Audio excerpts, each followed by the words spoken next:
So today is now, I just want to make sure that our recordings are on. Just give me 1 second.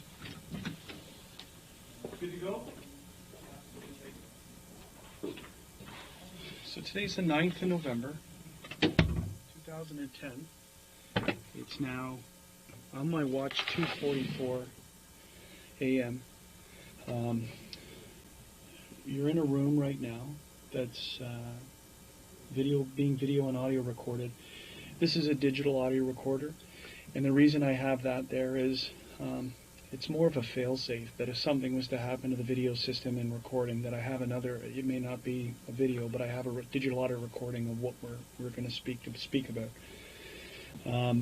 We're at 5 District. I want to go through a form with you. It may seem kind of, why you're doing this, but this is it's like you're swearing to tell the truth about what you're going to talk to me about, and it's also going to explain to you the penalties for not telling the truth.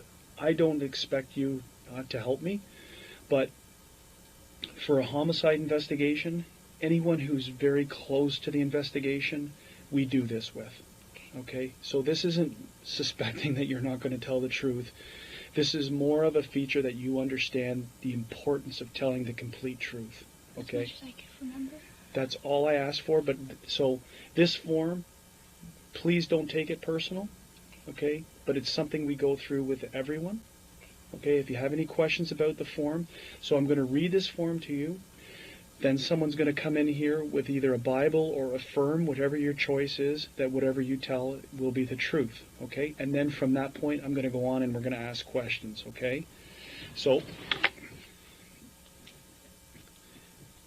first off, I want you to identify yourself. Speak loudly. There are mics in here. I just now this is a new room for me. I don't know where they are, but I need to hear a nice, clear voice. So if you can identify yourself for me. My name is Jennifer Pan. Can you spell your last name, Jennifer? P-A-N, Pan. Pan. Okay, do you understand that everything that is being said in this room is being videotaped, audio recorded, and digitally audio recorded? Yes. I would like, I ask you to introduce yourself, which you already have, and that you consent to this tape being made. My name is Randy Slade. I introduced myself to you at the hospital. My badge number is 531, and I'm a member of the York Regional Police Homicide Unit. Monitoring this statement right here in the next room, okay, is Trevor Byard. His badge number is 1446. As I indicated when this tape started, that today is Tuesday, the 9th day of November 2010, and the time when I started was 2:44 in the morning. We're presently at 5 District in the town of Markham in the regional municipality of York.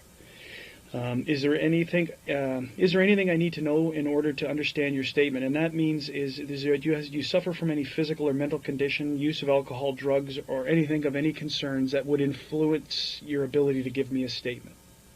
No. We are investigating a murder.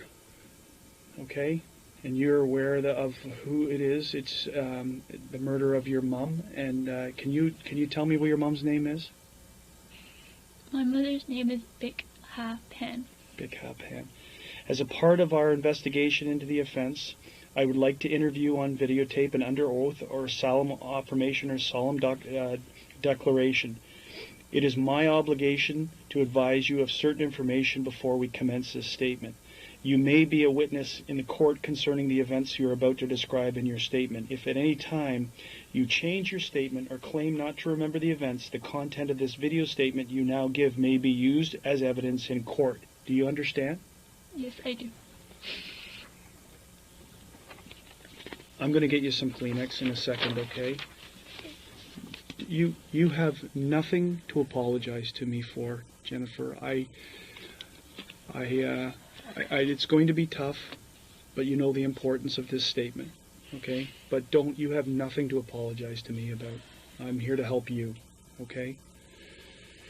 It is also my obligation to advise you that fabricating evidence, this stuff is the penalties for lying, as I explained to you earlier. Fabricating evidence with the intent to mislead is an offense under Section 137 of the Criminal Code. If you give a false statement under oath, you may be charged with fabricating evidence. If convicted of fabricating evidence, you may be sentenced up to 14 years in jail. It is also an offense under Section 139 of the Criminal Code to obstruct by willfully attempting to obstruct, pervert, or defeat the course of justice. You may be charged if you obstruct justice. If convicted of obstructing justice, you could be sentenced up to 10 years in jail. It is also an offense under Section 140 of the Criminal Code to commit public mischief by causing a police officer to start or continue an investigation by making a false statement that accuses some other person of committing an offense. And you may be charged if you commit public mischief. If convicted of public mischief, you could be sentenced up to 5 years. If you are charged with one or more of these offenses, this statement may be used in court against you. Do you understand the criminal sanctions of what I have explained to you? Yes. Do you understand the criminal consequences of making a false statement? Yes. Do you understand that it is your choice whether or not to give a statement? Yes. Do you understand the importance of telling the truth? Yes, I do. With respect to this investigation? If you have spoken to any police officer or person in authority in connection with the investigation, I want it clearly understood that I do not want it to influence you in making a statement. Do you understand? Yes. Do you have any questions? So basically, just start anew right now. So what I've just explained to you is you're here voluntarily to help us, that you don't have to talk to us if you don't want to, but the importance of talking to us, and if you're talking to us, the importance of telling the truth. And if you don't tell the truth, there's criminal consequences for not telling the truth. That's all that stuff had to deal with. Okay? You can't point the finger at someone else. You can't tell us to go off in a different direction. You just got to tell us the truth. What I know. Exactly. And do you have any questions with respect to what I've just told you? It's just like sitting sometimes like parts come back that I didn't remember when I spoke. No one is, and that's the process. This is going to be a long process. This is an initial statement from you. We may, as you remember other things, you may be asked, you may want to come in and tell us things, okay? No one is going to tell you how to give a perfect statement. You just do it the best you can, given what you're dealing with, okay? Any other questions? Are you prepared to give a statement under oath or solemn affirmation or declaration? Yes. Okay, so I'm gonna get. There's a commissioner of oaths who's gonna come in and deal with this right now with you. It's just a filling out of this last portion, right here, and I'm gonna get you some Kleenex too while she's talking to you. Okay.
You to spell your first and last name for me. Jennifer.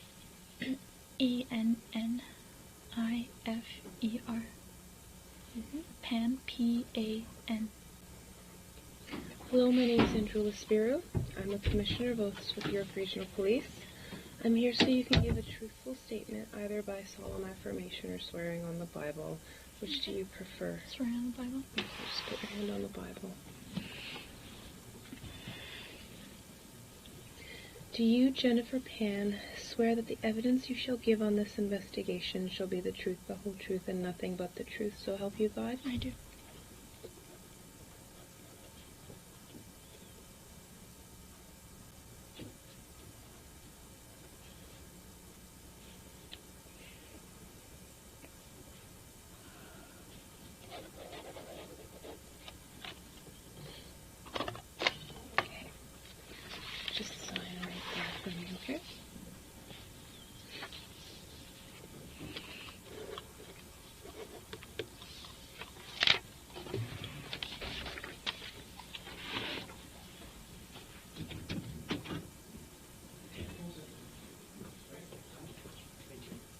close that door for me? Okay.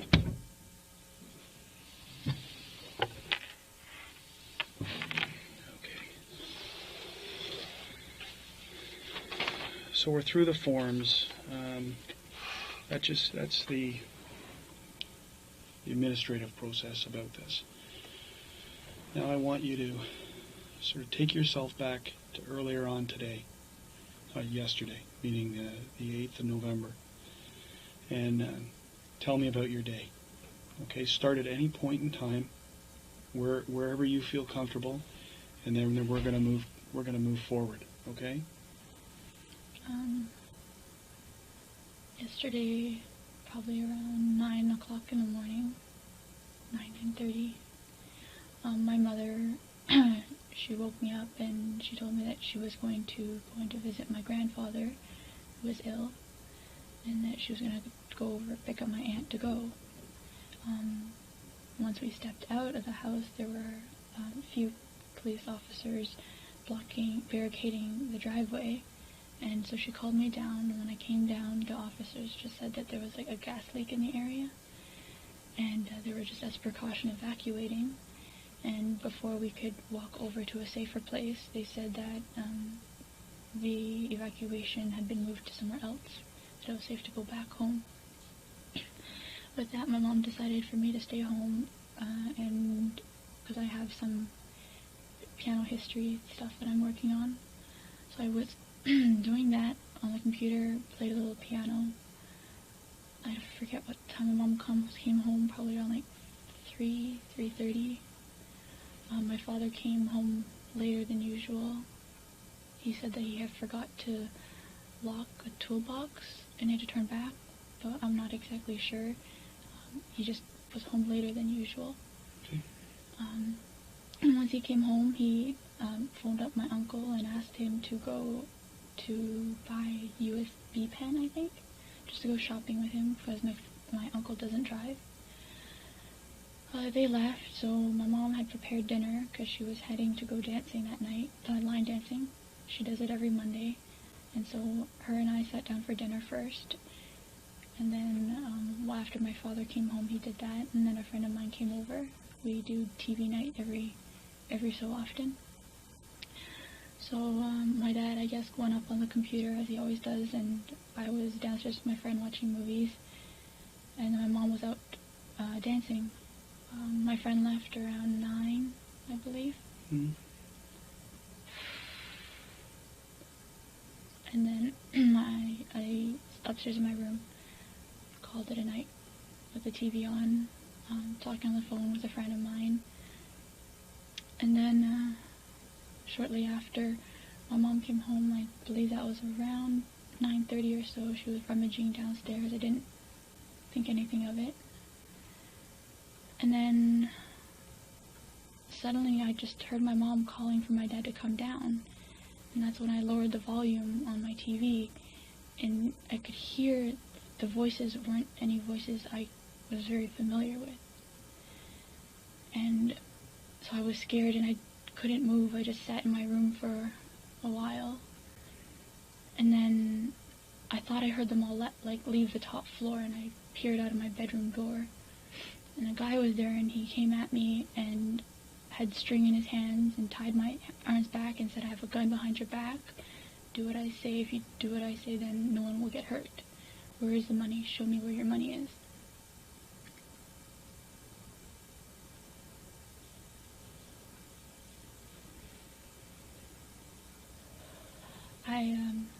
I have still a bit of money put aside from when I was waitressing, cash. So I showed him where it was, and he took it and put it in his pocket, I think. And then that's where they pushed me to my parents' room and asked me where the money was there, and I didn't really know. So they kind of one was right beside me, blocking my way to the door, while the other ones turned over the bed to find some more cash in my mom's bedside table.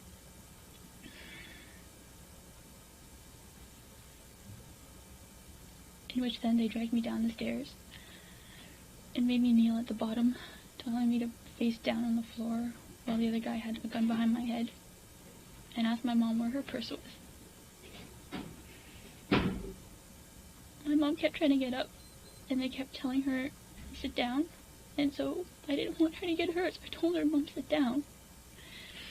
They were trying to find her wallet, but her English isn't good, so she kept saying purse. They kept pushing her down onto the chair. Okay. Take your time. Take your time. All this is very important, so take your time. They kept all the lights off on the main floor. The only time there was light was when they opened the fridge door to see if they could find where my mom's purse was. At that point, I saw 3 figures of men. One with a hoodie, like the one I could see the most clearly, he had a hoodie on, and I believe he had a bandana of some sort covering from like his lower, under his eyes down. And then, for some reason, I think one of the gentlemen asked my father if he had money in his wallet and where his wallet was. So they took me, because I was next to the stairwell, they took me up the stairs to show them where my father's wallet was. But I didn't know. They had turned the room upside down. I didn't know where his pants were at that time. And then, after they had gotten that, they had taken me and they tied me to the top of the banister. Just with one string, I could still move, but I was afraid to because the one guy just had that gun. Just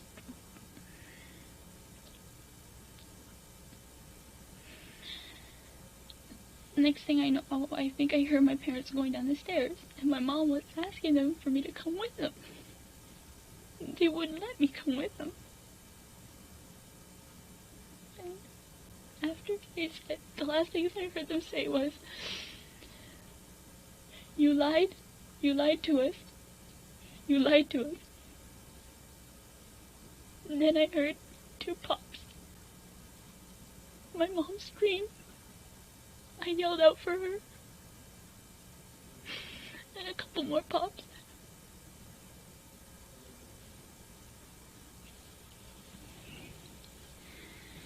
Take your time. Take your time.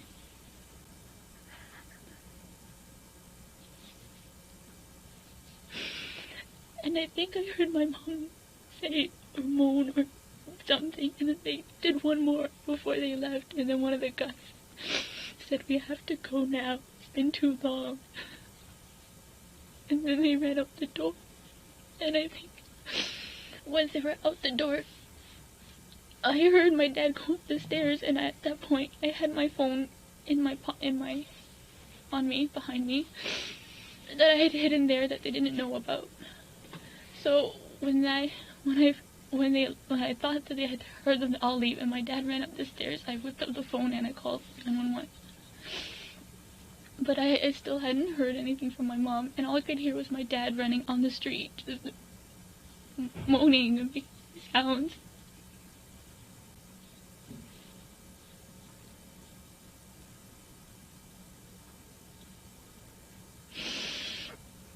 And that's pretty much what I've...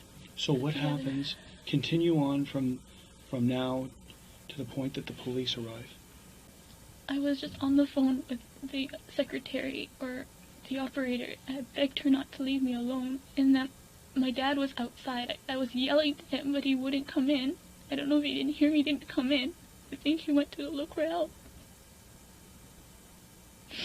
And I didn't get to see my dad at all until before I left the hospital just now. How did you get free? The cop came and he snipped the two strings off for me. I was asking them for so long, and they said they couldn't untie me until they knew how to properly untie the string. Okay. So we've gone through a very tough portion, and now we're sort of going to go back clinically. You know, try and I want you to put yourself now as a figure looking down at what you see. Okay? So you go back, you're up in your room at 9:30, correct? Like 9:30. You're on the phone. Who are you on the phone with? With a friend of mine, an old coworker. An old coworker. Are you on the phone with that person when you hear these voices that you don't recognize? Yes. And do you remain on the phone with this person, or when does that conversation end? It ended when I heard my mother asking my father to come down the stairs. And normally they don't they don't communicate very well sometimes. So what I did was I told my friend I'll call you back. And I hung up, stuck the phone in the back pocket, and started to go up the door. And that's when I noticed that there were men running around. Okay, so let's back up again. When you hear your mom come, do you hear your mom in the house? She was in the house. I had gone down the stairs. Did you hear, so before this is when did you hear your mom for the first time in the house? When she came home. And what time was that? 9:15. Is there a time period, and where's your father at that time? He's just finishing on the computer, I think, and he was heading to bed. So did you physically see your mom? Yes. And at that time there was no one strange in the house? No, she was on the downstairs sofa. She was watching TV when I last saw her. Okay. Where is so between that time that you see her and you leave her on the sofa until you hear the noises, the strange, the voices as you describe them, how long is that? Maybe a half hour. A half an hour? Where is it your mom was before here? She goes dancing every Monday at I'd like to say St. Paul, but I'm not 100% sure. And where is St. Paul's? Because I don't know if she's moved locations from the last time she does lessons. Yeah. The last one I remember, she said that there was one on Birchmount and Finch. Yeah, Birchmount and Finch on the southwest corner. Birchmount and Finch? Yeah. I know the area, okay. She used to dance there, but I'm not 100% sure whether she moved to a different, with somebody else. She does dance. She goes dancing with a few relatives as well. Okay. Would she have been there with a few relatives tonight? Is that the normal thing? On the one night I forgot to ask. Normally, the normal is that she goes with one or two friends, one from across the street and one relative just on the other side of the 407. What are their names?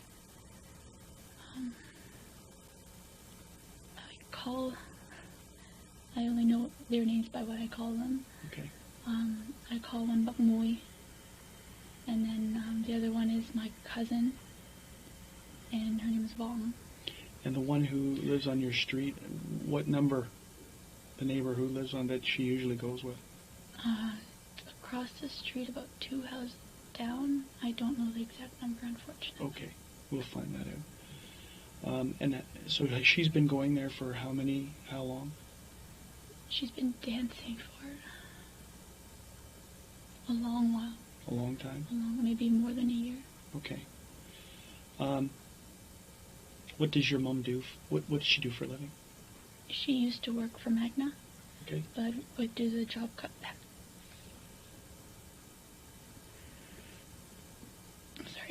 Due to the job cutback, she was unemployed but could not find employment.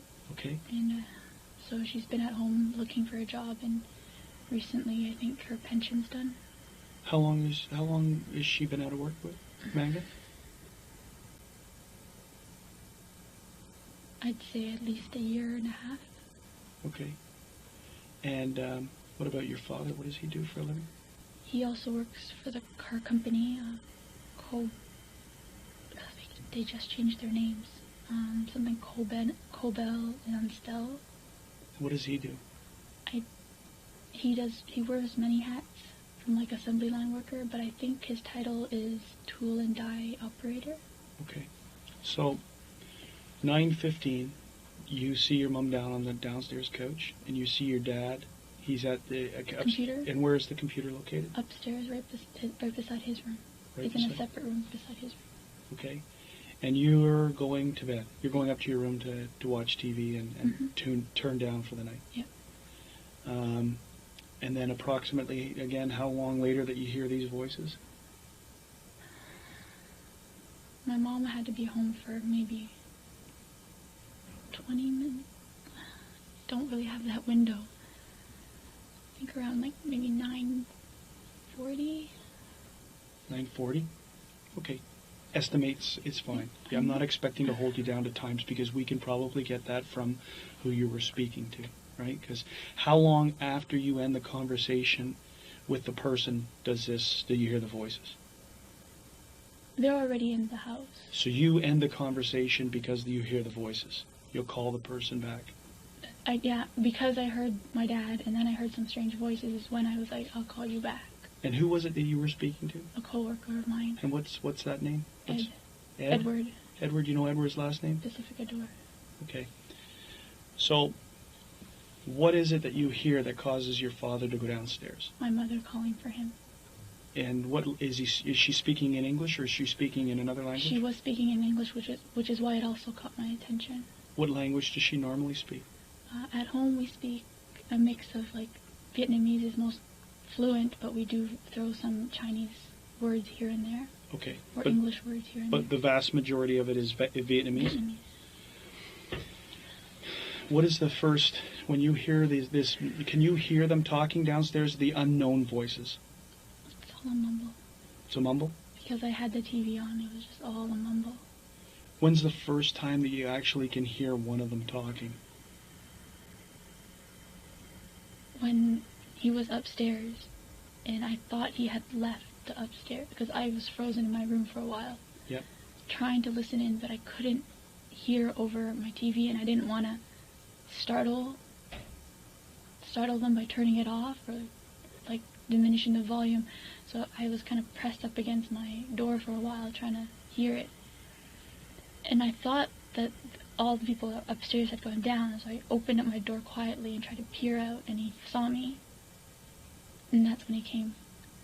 Did you have lights on in your room at that time? My lights were off. I only had the reflection off my TV, which is lower to the door. What do you see of this guy?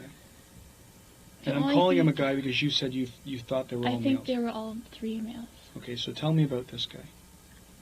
He was medium build. Okay. I don't remember any of his clothing, unfortunately. The only thing I can remember was he had dreadlocks. He had dreadlocks. So can you describe his race to me? He was black. Was his head covered? Was his face covered? Do you remember anything about that? Just that his dreadlocks were kind of like flopping all over the place. I couldn't really see his face, and they kept the lights dark as much as possible. How long were the dreadlocks? Were they like when you say they're dreadlocks and they were flopping all over his face? It's hard. I don't remember 100%. I think some of them were like around his face were a little shorter, and then in the back there were longer ones. Okay. Now his complexion, there's various degrees of dark to medium dark to actually light. I'd say I wouldn't say he was the darkest person I've seen, but he was on the darker side. Any facial hair?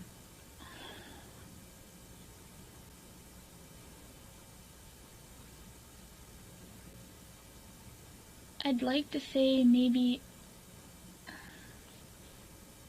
Say only what you can think. Sure. Just say what you think. I don't want you to say what you're. But I don't want to say something wrong. Exactly. So if you don't know, then it's okay to say. It's okay to say that. Okay. So, can you give an age approximation for this guy? Well, when the other officer asked me, I was leaning along the ages of 28 to 33. So someone who's established in life. I would assume so. Like So not that's just established my meaning guess. world, meaning that he's been around. So a 20-year-old talks completely different than a 30-year-old, as you know. He seemed to be the one in charge. He seemed to be running the show. He's the one that had me. Like, he pretty much did not let me go. He was in charge of me. And all the money I showed him, he pocketed. Okay. Did he have a gun? Yes. Did you see the gun? I only saw the top part of the gun. What did it look like? Kind of, it was black. Yeah. And it kind of, not triangular, but it was slightly wider at the end than it was closer. Do you know the difference between what a pistol and a revolver is? Yes. Okay. Do you know if it was a pistol or a revolver? That particular one that he was holding, I believe, should have been a pistol. A pistol. Okay. Because the difference is the round part, right? So you tell me what's a pistol and what's a revolver. Which one has Okay. the round part? I would think that the revolver has the ones that the bullets go around. Okay. And it didn't look like that. It looked like more like a handgun. So it looked more like a pistol. Yes. What you're saying, not a revolver. The Okay. other gentleman, though. We'll go to the other gentleman. We'll go this in stages so that we're not dealing. We'll call this guy number one, Okay. because you're saying that he seemed to be running the show. He was in control. From my perspective, yes. He was in control of you. Yes. Is this the gentleman? Is this the guy who tied you up? Yes. Okay.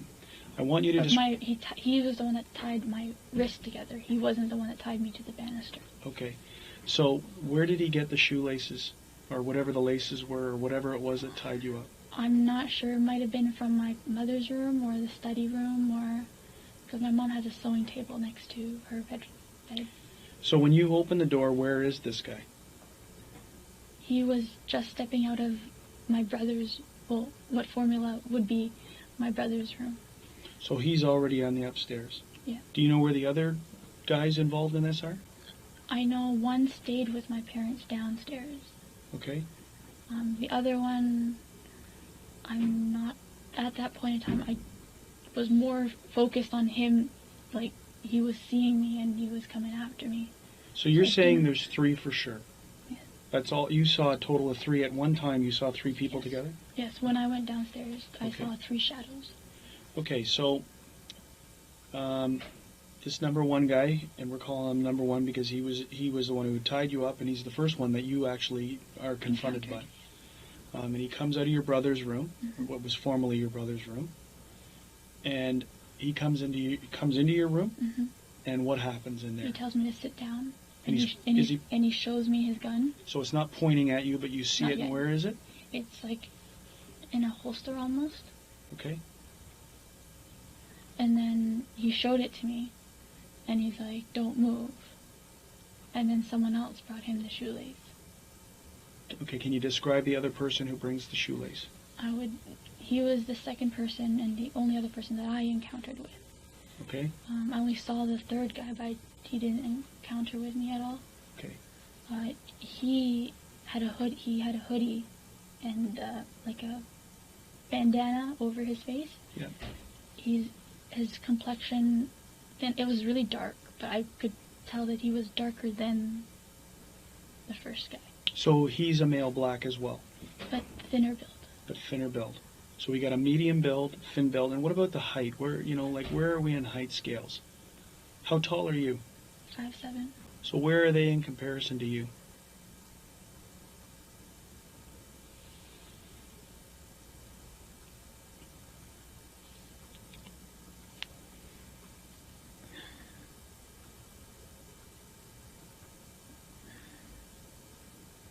I'd say one was pretty much right around my height level. And which guy is that? The medium build.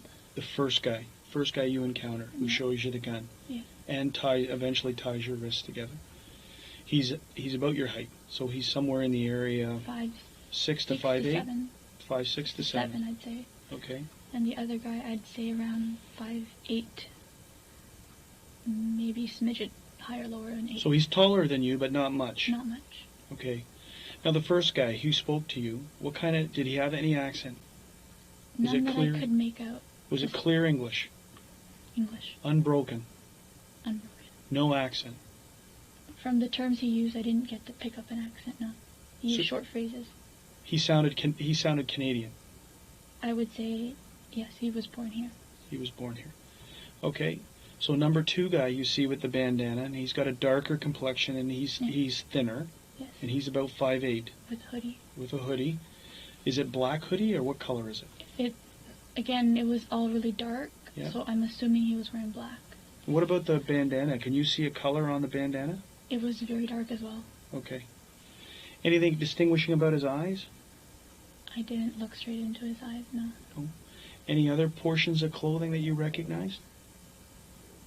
No, unfortunately. Okay, how about this guy's language? Did he speak to He you? didn't speak at all. Nothing. He just nodded. He nodded. Who seemed to be giving the directions? Number 1. The first guy you encountered seemed to be telling everyone what to do? From what you can tell. Okay, so now they're both upstairs with you. Where are your parents? They're in the living room. They're in the living room. And now what happens? They take me downstairs. Have they tied you now? Yeah, the number 1 has tied me, Okay. and now they're taking me down the stairs. Describe first how he's tied you. He grabbed my arm, and he pulled it to the back, and said, give me your other arm as well. Okay. And then I was trying to make a wide X so that I could later loosen if I needed it to, but he had pulled really, really tight. And Okay. I guess he felt my flinch, and that's when he quickly tied the second knot, I think. I don't exactly know. All I know is I flinched, and then it got tighter. So you were bound behind you. Behind me, yes. Okay. And then you're taken downstairs. Tell me what happens down there. They sit me right at the bottom of the stairs, slightly out, not exactly directly at the bottom of the stairwell, but just slightly over a little. And the third guy, who I didn't encounter, but he was there, he was like, where's your money? Cooperate with us. And then my mom's yelling, and don't hurt us, and my money's in my wallet, just please leave my paperwork. This third guy who you're now describing, do you see him ever? Only as a shadow? Because there's a wall, Okay. partial wall, and he was right in that vision, over my father, but partially in that vision. Describe his voice to me. It had just a very, very slight accent. Do you recognize the accent? I can't definitively say which accent it was. So it was more like a Guyanese or Jamaican accent. Okay. So it's an island accent. It's not what you'd call. It's not an Asian accent. No. It's not like a Western European German or anything like this. This is something you recognize as being South Asian or Caribbean. Caribbean, yeah. Caribbean. Okay. When the guy upstairs, number 1 guy, who we described as our number 1 guy with the dreadlocks, or with the dreadlocks, right? When he shows you the gun, do you see anything on his hands? Gloves. He's wearing gloves? Number 1 was wearing gloves. What about anyone else? The other guy, the second guy? I don't remember. He must have been, but I can't 100% say. All I saw was that number 1 had gloves in his hands. Do you recognize or can you describe the type of gloves he had in his hands? Leather gloves? Leather gloves? Okay, so Or they're not like surgical gloves? They're not surgical gloves. They weren't or skating gloves or wool gloves. I'm pretty sure they were leather gloves. Leather gloves. Okay. So now you're downstairs. You're sitting in the stairs? They told me to sit at the bottom of the stairs. Are you on the floor or on the floor? On the floor. Your parents are in the living room? Yes. How many people are with you and how many people are with your parents? 1 with me, the guy in the corner with my parents, and the third guy kind of Going between? Going between. Where's the purse? Sit down. Where's the purse? Sit down. He's the guy who you describe as the thinner build, medium, and he was upstairs with you. Okay. Where do you go? What happens from this point? Now you're down on the stairs and there's a guy going between. There's 2, obviously your parents in the living room. You're on the They're floor. looking for my mother's wallet, but she can't. She's.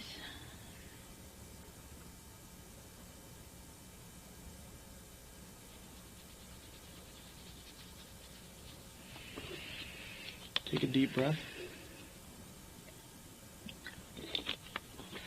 Best way to do this, the best way for you to on these parts in here, is to pull yourself out and be like you're an observer in this. Okay, it's not going to help you through or heal you through, but it's going to help you try and remember components, and it neutralizes what your mom said. You just are now hearing, you're echoing what your mom is saying to these people. Okay. After a bit, she had realized that she didn't carry a purse. She had just gone home from dancing, so her wallet would be in the bag, and that's where the money would be.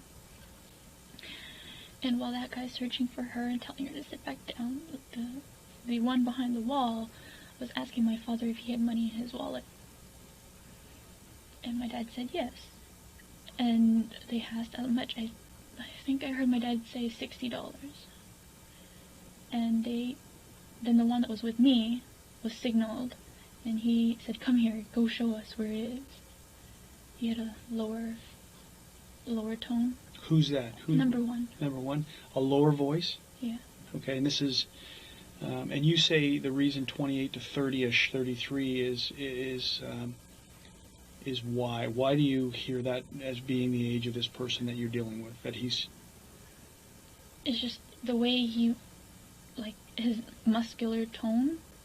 I don't know how exactly to say this, but he wasn't like built like muscular like a young man.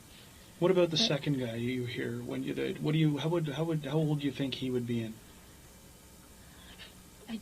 I didn't hear his voice. I didn't get to see much of his face. Okay, so you don't know.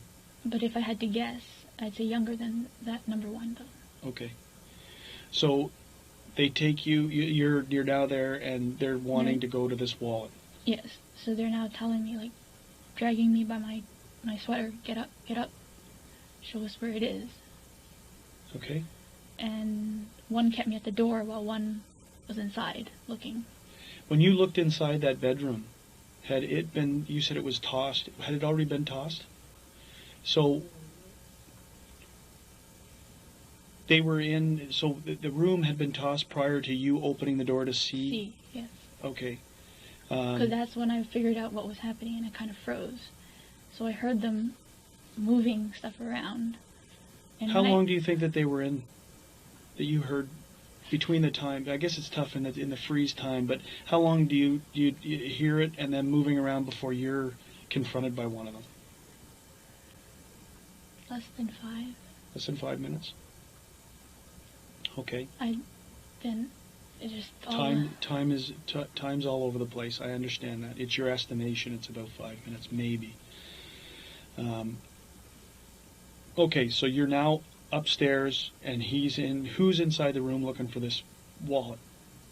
In your dad's. I'm guessing number 2 because by the time I was found, number 2 wasn't on the first floor. He had gone back down. Oh, no. I mean when you're back up. Oh, sorry, back. when you're now back upstairs and they're looking for your dad's wallet. Mm-hmm. Who's with you and who's turning the room? Number 1 has me. Okay. And number 2 is the one looking and flipping and where is it here? Is it over there? And number 1 keeps saying, time, we're running out of time. Faster, it's taking too long. Okay. How long is he in that room for? Maybe just a few minutes, a few moments. Okay. Not that long. Do they find what they're looking for? I don't remember. Okay. What happens next? He decides to tie me down to the banister. Okay. That he didn't want to take me downstairs anymore. So you're now tied to the banister? Yep, he calls for Cuzzy. So He's like, get Cuzzy to give me that string I just gave him. And who is he talking to? Number 2. So he says to number 2, tell Cuzzy to get me that string. Do you hear any other names during this whole time? Cuzzy. Just Cuzzy. Cuzzy. Okay, so now what happens? They tied my arm to the banister. Did number 2 go downstairs? Yes. He followed the directions? Yes. And he comes back upstairs with the string? Yes. And you get tied to the banister? Yes. Okay. Continue. And the next thing I can hear are them telling my parents to move to the basement. Okay. And I'm asking them, why? Where are you going? And my mom's yelling to me, I want my daughter. Why can't my daughter come too? I want my daughter. Who goes down to the basement? Can you see that from where you're sitting? My back is towards the wall. Do you hear anyone else in the main level? Where your parents were? Like, you can hear, if people are trucking down the stairs, you hear your parents going down the stairs. Do you hear like 5 sets of footsteps going down there, or can't you hear that? I was just such a distress. I don't exactly know how many people went down. Okay. Did you ever see a gun on anyone else? Because number 2 and number 3, as we'll call them. Number 3 is the unknown guy just hear, who we hear as Cuzzy, and you hear him with a slight island Caribbean accent. Okay. Yes. One of those two, like they suggest very similar, like very thin build. You saw number 3? You can describe? Like just briefly, like through the reflection from the lamppost on the street. Yeah. Through my through the sheer curtains. Yeah. I just saw briefly. He was quite thin build.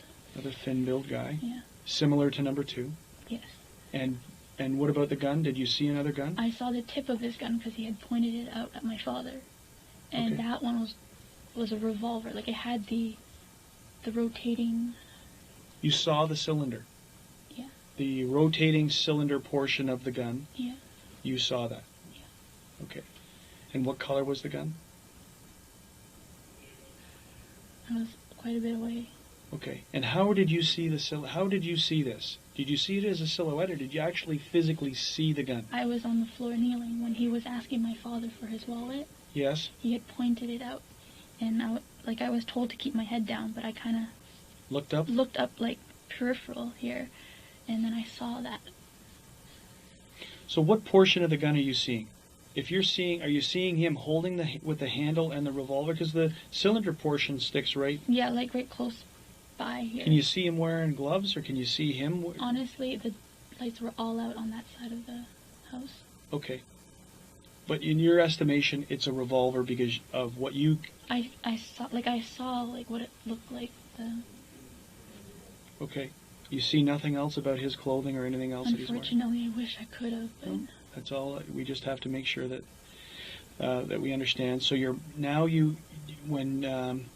when you're tied to the banister, right, and your parents are now going down to the basement, do you hear or see anyone else upstairs while that's happening? Or no down? one came back upstairs for me. No one came back upstairs for you. Okay. Can you hear the voices down, other than your parents? Can you hear their voices down there? All I could hear was, "This is taking too long." Who's saying that? Whose voice is that? You hear all 3 voices. You can distinguish them. Whose do you hear saying this is taking too long? Because it was said to you upstairs, right? Who said that to you upstairs? Who was saying that upstairs? This is taking number 1. Is that the same voice that you hear saying it downstairs? Yes. The only 2 of them voiced. Number 3 and number 1 voiced up. Voiced up. Yeah. Who do you hear yelling, "You lied to us," or to that extent? Number 3. Number 3. I'm assuming it's to my father, because he was the one asking for the wallet. Now, your mum with her wallet. Do you know if your mum had gone to the bank after her dance class, or after she had finished? She just went to the bank a few days ago. Okay. What type of car does your mum drive? And first off, did your mum drive tonight? What type of car does your mum drive? A Lexus. A Lexus. ES300. And she drove tonight? Yes. Okay. So now you hear this commotion downstairs. You said you heard 2 pops. And you heard who scream? My mom. Your mum. And what was she screaming? Do you remember? I couldn't make it out. It was kind of like a cry yell, so it was just... Okay. Are they still talking? Do you hear them talking? I was focused on my mom. And No, I understand. I'm only going to ask questions that I can try and tweak your memory for, okay? So you hear the two pop noise, you hear your mom screaming, or crying, or screaming, or yelling, and then you hear some more. I hear you. Do you know how many more you heard?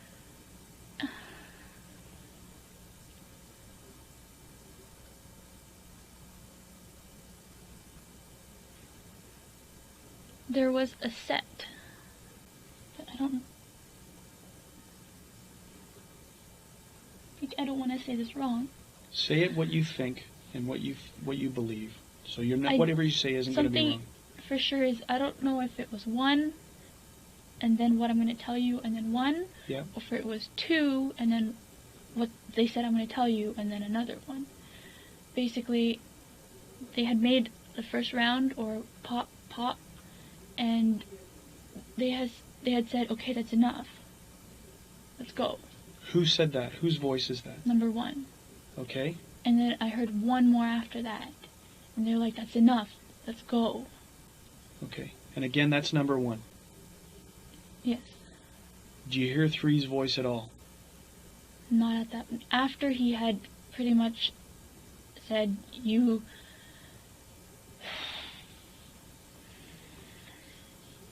After he said that you lied to us, you just had to cooperate. And then they shot him, and that's the last time I heard of three. Okay. So, how many shots, not putting it in sequence, how many shots do you think you hear in total? 5? 5? Then what happens? And then... Talk about just them all first. you're scrambling. Okay. They're scrambling. Can you see the front door from where you are? No? Okay. Did you ever hear how they got into the house? Doorbell ring, No. kick door, nothing like that? I don't remember how they got in. I don't even know how they got in. Okay.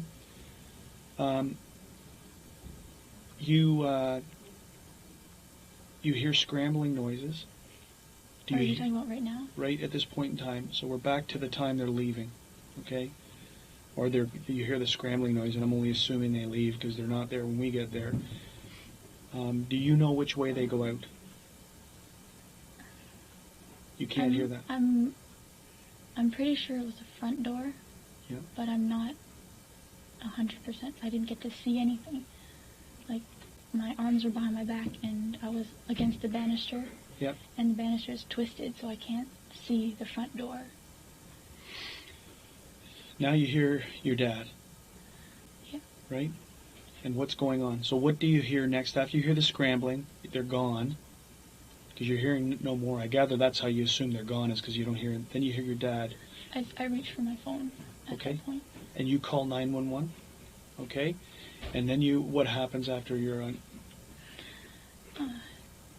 I heard my dad go out, and I don't know if they damaged his throat or... How did you hear your dad? So this is the kind of importance, because did he go out the front door? How did you know he went out the front door? Because I heard him open the door. Did you hear that door open when these guys were scrambling to leave? There was just so much thudding. Is your house got an alarm system? Yes. Do you know the alarm system when the front door goes off and there's that chirping? We don't have that chirping. No? No. Is your house alarmed at night when you guys go to bed? Before the last person goes up to bed, they will alarm it. But prior to that, it doesn't get alarmed? Okay. So, you hear when your father exits, you hear the door open. Because you hear your dog, and then I can hear, like, the outside noises. Okay. Like the wind coming in, and I just hear my dad, I think he's...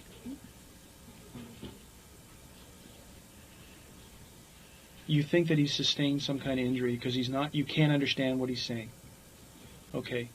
What about, can you hear your mom? Okay. Where does your dad go? Do you know where?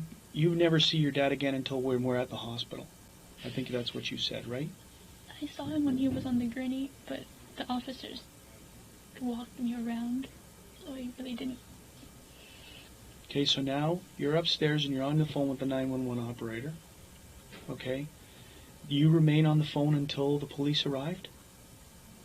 And the officer is the one who gets you free?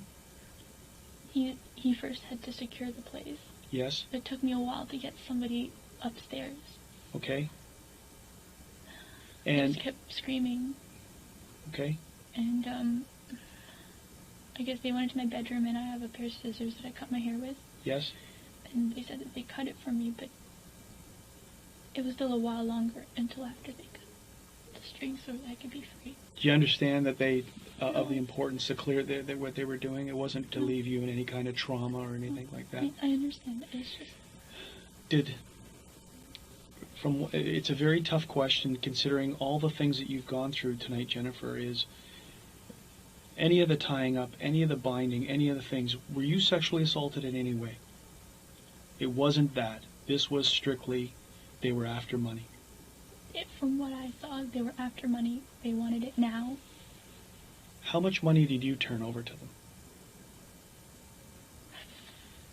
From my personal, I had about $2,500. 2,500. And where was that? Roughly. And where was that? In my nightstand underneath the TV. Okay.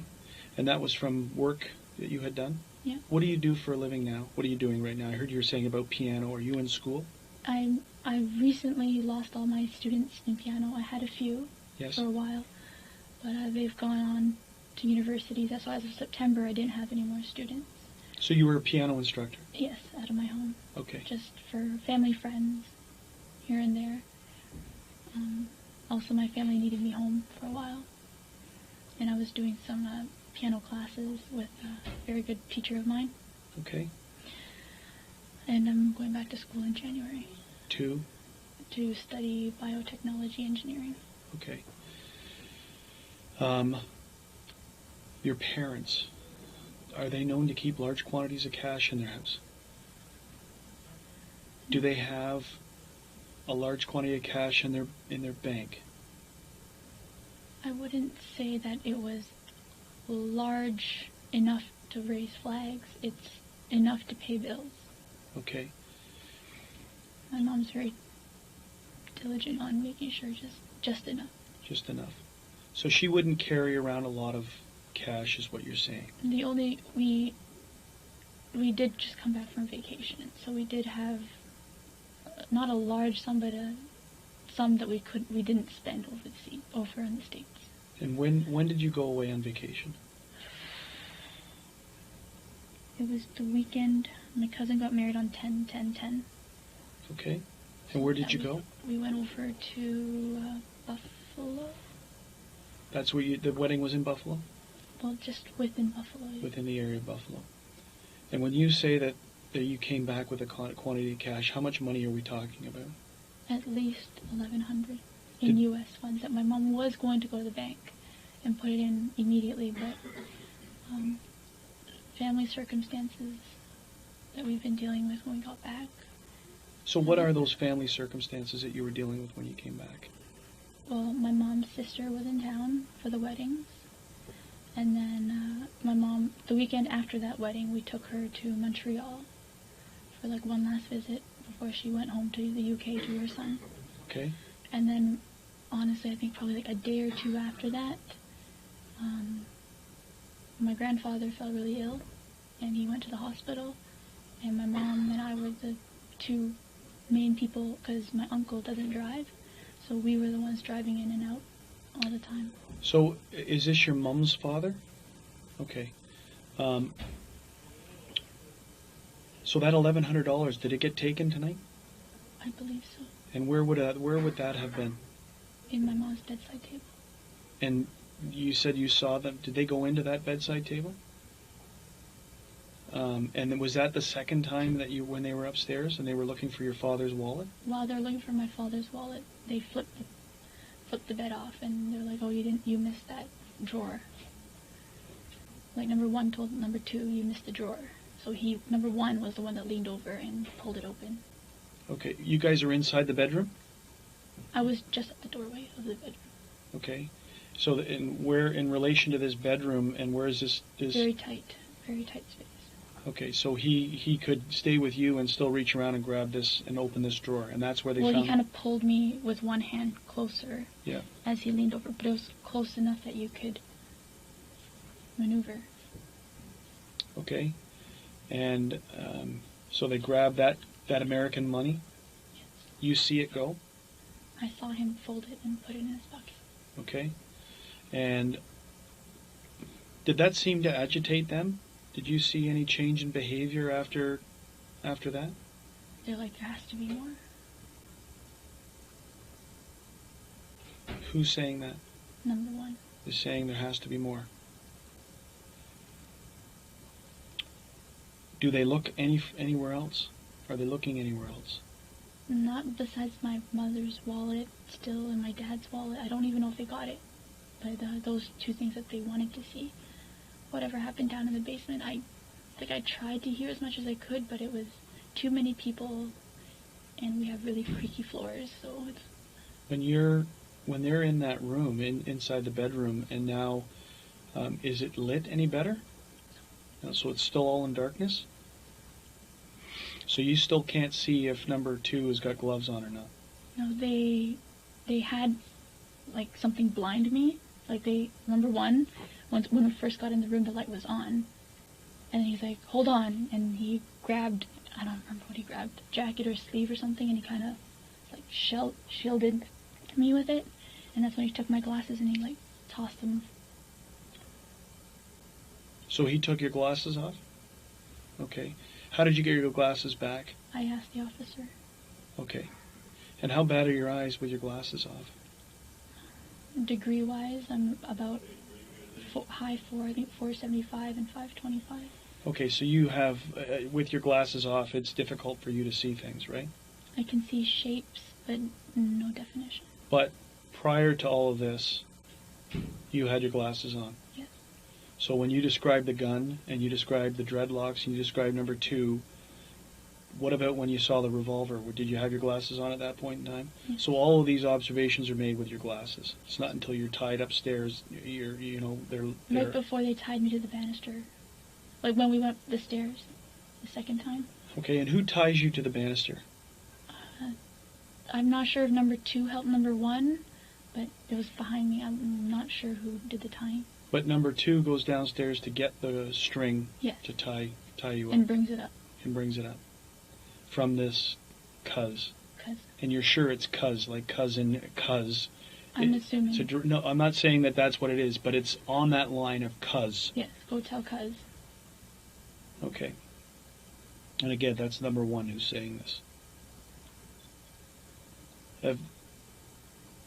Is there any reason to suspect, or anything that's happened in the recent weeks leading up, that would have you guys be a target of some type of incident like this? We live a straightforward, kind of almost routine life. Where is your brother right now? He's right now, he's here. But does he live with you guys? In the summertime, he goes back in September, normally end of August, goes back to school. Okay. Moves out there. What school is he at? McMaster's. And what year is he in? 3rd year, I believe. 3rd year of what type of program? Engineering. Engineering. So there's nothing. There's no. It's because of important, like there are places where there's illegal gambling going on, where people think there's large quantities of money. What, in your opinion, would cause people to target your house to think there was a large quantity of money? I'm not sure. Now, you say your mom drives a Lexus. It could be because of the aesthetics, yes. What about your dad? He drives a Mercedes, and he loves that baby. Is that right? So your mom drives a Lexus, your dad drives a Mercedes. The area you live in, what's the square footage of your house? Do you have any idea? 2,100. 2,100. And the only thing that happened tonight, that happens every Monday night, is your mom goes to dance. Yeah. And you think it's at St. Paul's? And that would have been in the Birchmount and Finch area? Yes. Southwest corner. Yes. She goes there at what time? She leaves the house at 7, picks up her friend on right off of Kennedy. Yes. And I believe she starts at 7:30 to about 9, and then she's usually home around 9:30. Usually home around 9:30. And so nothing was any different tonight other than the fact that she may have been home a little bit earlier than that. Is that right? I think you said 9:15. No, my father after work. That was the only difference. Your father being late because coming home after work. And what time did he arrive home? Sorry, we still haven't updated all our clocks on the daylight savings, but I think around 4:30 or so. Normally he'll be home by 10 to 4. Okay, so 4:30. And does he leave? Does he go out for the rest of the night, or is he in? Well, he came home, and then... Oh, he went with his... My uncle. Yeah, yes. He went with my uncle. I don't know where they went. All I know is that he came back with a heat vent. I don't know. He bought something for the heat. Okay. He said he doesn't like how the draft comes up. He likes it to be focused. Oh, out. so it's like a heat deflector. Yeah. Okay. For the floor seating, the heating elements on the floor. Okay. Yeah. The registers, yes. Yeah. Okay. So, and what time does he get back? I had finished eating. He probably got back around 6:15. 6 or 6:15. Does he go out again? No. Is he on the computer for? What is after he doing? Dinner. He ate dinner first. What does he do on the computer? He reads Vietnamese news and Vietnamese soaps, I guess. And your mother, you believe, comes home at 9:30, like normal? Around that time, more or less, there's nothing unusual about her time of coming home. And it's 10 to 15 minutes later that you hear the noises? You hear the different voices? I'd say. Okay. Maybe a little later. It could be closer to... It could have been 45. Is there any way of finding out for sure where your mom, where this place was that they did dancing tonight? I believe my cousin might have gone with her. Okay. It might be very important for us to find out exactly where she was, where this was tonight. Okay. Okay. You just sit tight for a minute, okay, and think about anything else that you can that might help us in this. We've gone through a lot of the details, and I just want to talk. I just want to talk to the officer who's monitoring it, and I also want to talk to the lead investigator just to see if there's anything else I need to ask you about. You've explained the scissors which were found upstairs in the area. They were used that you would cut your hair, but an officer came and brought them to you to cut you free. Okay, is that correct? Okay. Did you ever go down into the basement? No. Well, and where did you go I once? went to the basement earlier in the night when I was with my friend watching movies. No. I mean... during that? During the time. And who was over watching movies with you? What's her name? Oh, his name, Adrian. Adrian, and Adrian's last name? Tinkovitz. Tinkovitz. And where does Adrian live? He lives on Birchmount. No. Sorry, Brimley. Brimley and Finch. Brimley and Finch. Okay, and how long have you known Adrian for? More than 10, 15 years. So this is high school. kind of a regular occurrence for you guys? Yep. We meet up once a week, if not once a month, depending on how busy our lives are. Yeah. And we sit and we watch our usual shows. Okay. And so that's what happened tonight. Mm-hmm. And what time did Adrian leave at? 9. At 9? 10 to 9, 9 o'clock. Okay. And Edward is who you were on the phone with? Yes. Okay, until you got off the phone because of the noises. Did you tell Edward what was going on? No, I basically just told him, I gotta go, I'll call you later. Okay. Do you know what show you were watching when this was going on? What you had on the TV? Sorry, multitasking. I was watching Gossip Girl, and then I was watching Kate Plus 8. Kate Plus 8. It's just the time, what we're doing is to time stamp things, right? Not only the phone and whatever else. Now, as part of the investigation, we have your cell phone right now. Mm-hmm. We're going to ask you if you would consent to your phone records to help us on the investigation, and that will, again, that's part of the time stamping of things, of who you were on the phone with, who you were talking to, and when this happened. I just don't, I talk to people on the phone, but I don't really want them to know what's happening with my... The unfortunate thing is that probably Edward and Adrian are people who were probably going to be interviewed because they were in the house and they were on the phone with you. So as much, and I'm telling you that the media is going to be around this case, and that's that, like, we have no control over what they say and what they do. My only advice to you is don't read the papers and turn the TVs off. Right? They may not. It may come and go and very quietly disappear because something else pops onto their radar. But home invasion type robbery where someone is murdered can become very big news, and people wear this stuff. They hang on it. So for the next 5 to 7 days, I would say that tell your friends and your family, it's of no value for you to be listening to the news or reading about this stuff. Okay? Because it's just going to upset you even more than what you feel right now. So just bear with me for a minute, okay? I'm going to go and it may be a little bit longer than a minute. I'm just going to go and talk to the officer who's monitoring it to see if there's any clarification questions, and also the guy who's investigating it, if there's something else, when I brief him, if there's something else I should be asking you about, okay? And we're very close to being done.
Okay, sorry. Have a seat.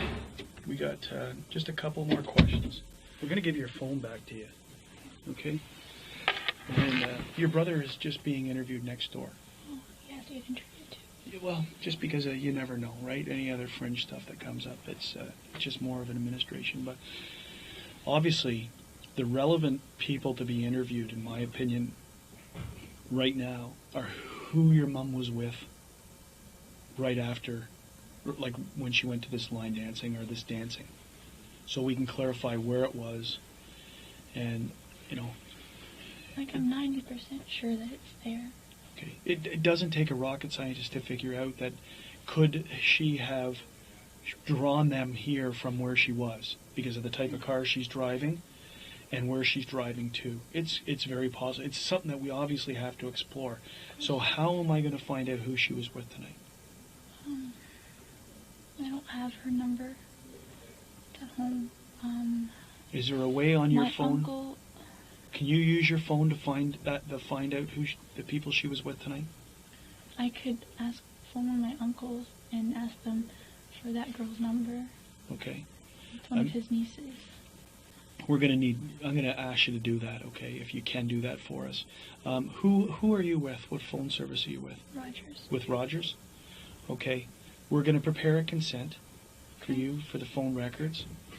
And then I'm going to give your phone back. I'm going to ask you to call this uncle so that we can find out where she went, who she was with, and where she went tonight. Mm-hmm. Because we need to obviously find out, confirm where it was, and confirm who she was where and if there was any problems. Okay?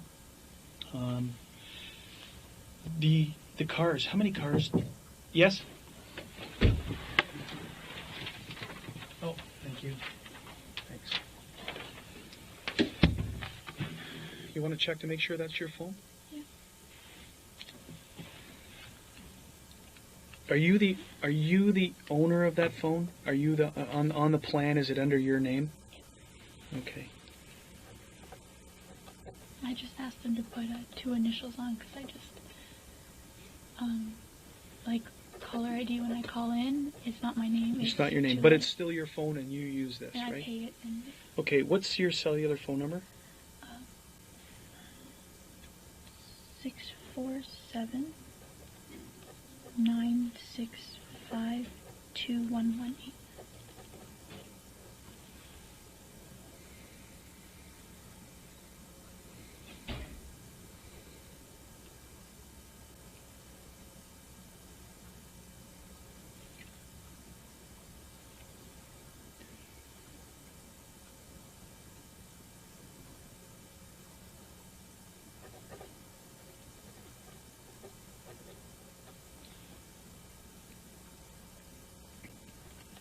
Because these things come in batches, I'm just going to extend the time period.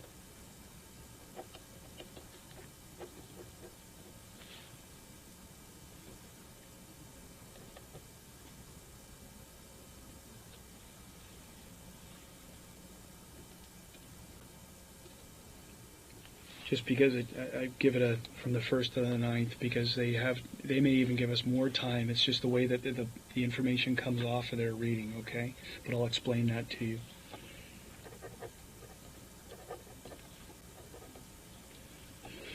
I'm sorry, your mom's first name? B-I-C-H, separate word. B-I-C-H, separate word. H-A. H-A.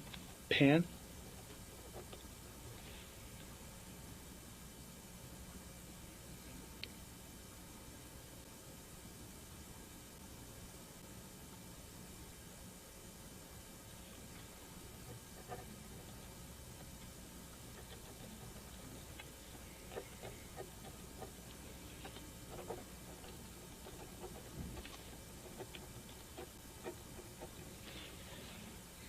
So,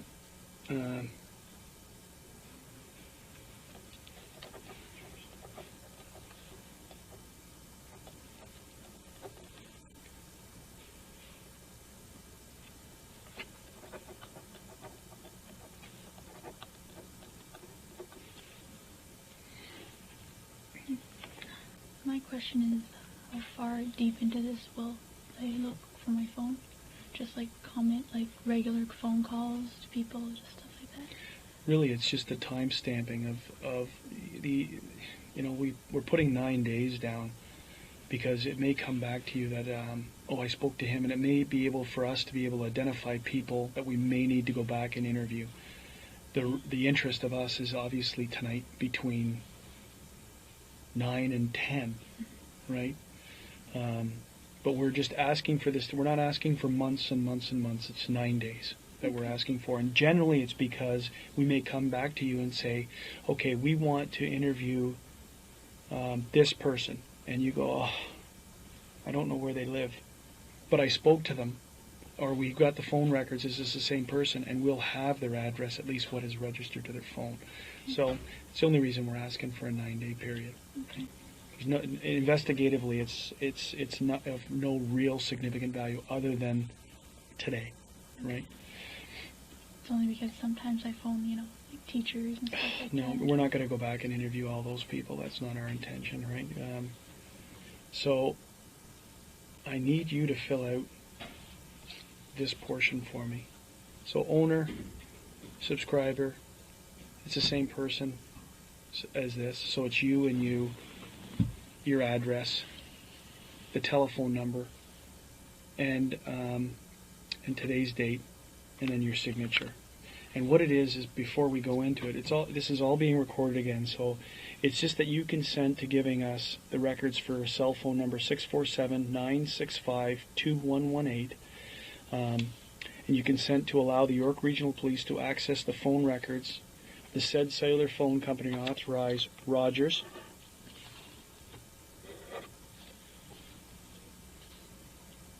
for the following: billing records, incoming and outgoing numbers dialed, registered owner information including credit and payment history. This is really how we link phones to people, how we confirm that it's your phone, and the tower site location if requested for the above mentioned times and dates. And towers now become, I just dropped that. Towers become relevant in this case because of where you are when the phone call comes in on today's date, right? Is that it firms your story to saying that I was in my room when the calls came in, and that will show up on the tower site information. That's the relevance of the tower site information. It also may turn out that maybe during this time period you were targeted and you were in an area, and this enables us to go back and try and look for cameras and other things through the towers. I'm not saying it's going to happen in your case, but it's why we ask for tower sites, right? Tower sites always show, when you're on the phone, they show you where you are when you're on the phone making calls. And that the above mentioned records are to be released to the York Regional Police for the purposes of an investigation of murder of your mum, and for the time period as stated, November 1st to November 9th. This is the part of the consent. I am voluntarily giving consent, and I know that you don't have to. You don't have to do this. This is you volunteering to do this. You may withdraw your consent at any time. I understand that these records may be used as evidence against me and may become any part of a criminal proceeding. Now, if you were lying on this, as a part of this whole process that I explained, telling us fictitious information, and it comes back, now the records can also be used against you. If you're telling the truth, really, point 3, it means nothing, okay? But we have to let you know by law that we could use these against you if you're lying to us. And in consideration for Rogers Wireless, disclosing the records of the identified person above, I hereby release and discharge Rogers and its employees from any liability whatsoever in regard to disclosure. So this is what the phone companies have asked us to say, that because we're giving you this thing, the people who we got it from can't come and sue us. So it's a preamble, a legal preamble. And by doing this, the owner subscriber, you're printing your name, you sign here, you print your name, your address, your subscriber number and the date, and I sign where the witness is to state that I witnessed this. And then I'm going to ask you after this to try and contact that cousin to get us the name of the people who were with your mom tonight.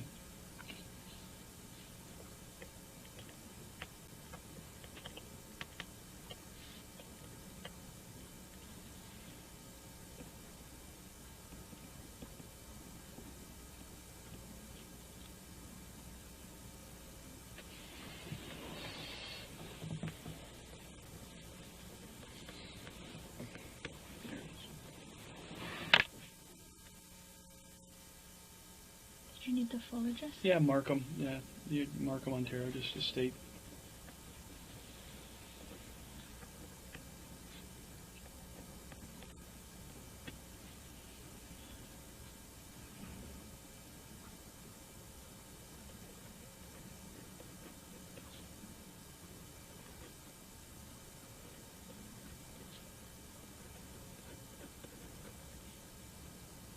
Today is now the 9th of November.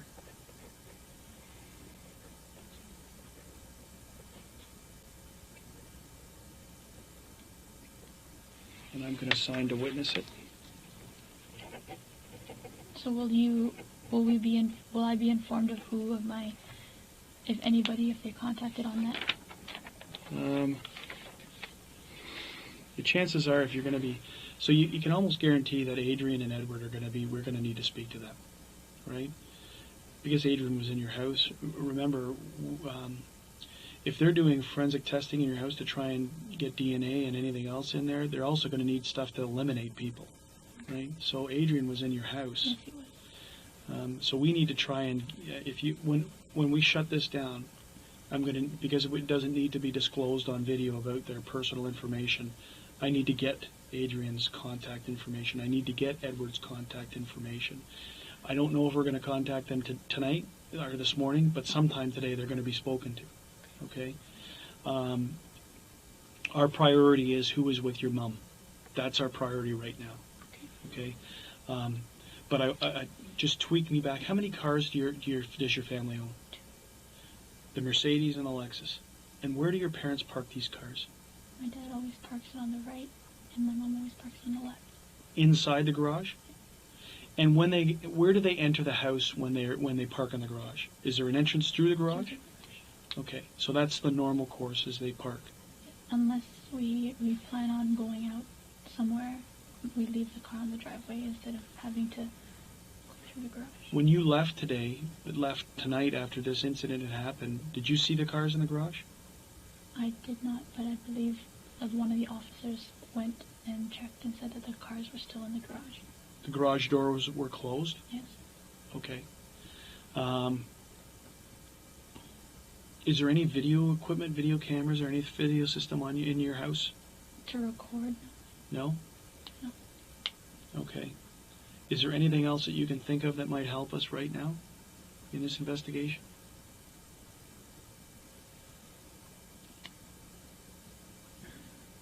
Not off the top of my head. Okay, so Okay, so you know what you told us has been under oath. Yes. I'm just making sure. Did you swear in a Bible? Yes. It was under. Is there anything you want to change? No. Is there anything else I should know to fully understand your statement? Suffer from.